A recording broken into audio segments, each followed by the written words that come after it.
विष्णु जी का प्रिय माह कार्तिक मास कब से शुरू हो रहा है, जाने तिथि एवं महत्व। शरद पूर्णिमा के बाद कार्तिक मास का आरंभ हो जाता है। इस बार शरद पूर्णिमा 28 अक्टूबर को है और उसके अगले दिन यानी 29 अक्टूबर से कार्तिक मास आरंभ होने जा रहा है। कार्तिक मास के दौरान भगवान विष्णु के साथ माँ लक्ष्मी और तुलसी की पूजा करना बहुत ही शुभ माना जाता है। इसके साथ ही कार्तिक पूर्णिमा के साथ इस मास का समापन होगा। भगवान विष्णु का प्रिय माह कार्तिक मास शुरू होने जा रहा है। हिंदू धर्म में कार्तिक मास का विशेष महत्व है। यह भगवान विष्णु का प्रिय माह माना जाता है। यह चातुर्मास का एक अंतिम महीना होता है। शरद पूर्णिमा के बाद कार्तिक मास का आरंभ हो जाता है। इस बार शरद पूर्णिमा 28 अक्टूबर को है और उसके अगले दिन यानी 29 अक्टूबर से कार्तिक मास आरंभ होने जा रहा है। कार्तिक मास के दौरान भगवान विष्णु के साथ माँ लक्ष्मी और तुलसी की पूजा करना बहुत शुभ माना जाता है।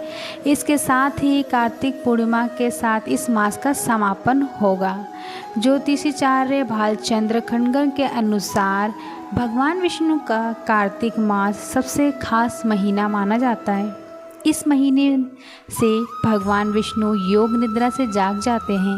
भगवान विष्णु देवोत्थान एकादशी के दिन 4 महीने की निद्रा से जाग जाते हैं। कार्तिक मास के दौरान स्नान दान का भी विशेष महत्व माना जाता है।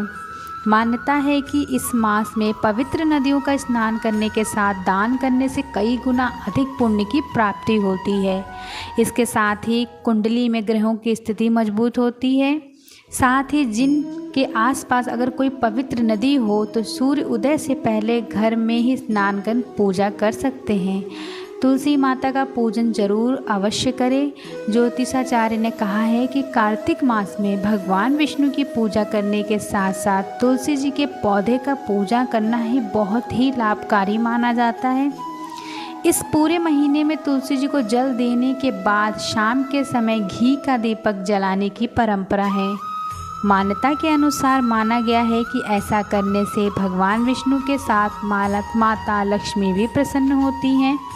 साथ ही इसी मास में तुलसी विवाह होता है, जिसमें तुलसी और शालिग्राम का विधि विधान से विवाह कराया जाता है। माँ लक्ष्मी का भी अत्यंत प्रिय कार्तिक मास माँ लक्ष्मी भी अत्यंत प्रिय माह माना जाता है। इस मास में माँ लक्ष्मी धरती पर भ्रमण करती हैं और अपने भक्तों के हर कष्ट को दूर करती हैं। इसी माह में धनतेरस से लेकर दिवाली तक का त्यौहार मनाया जाता है। यह सभी माँ लक्ष्मी से ही संबंधित है। इस माह में लक्ष्मी जी की विधिवत पूजा करने के साथ उनकी प्रिय वस्तुएं अर्पित करना चाहिए, जिसके कारण वह जल्द से जल्द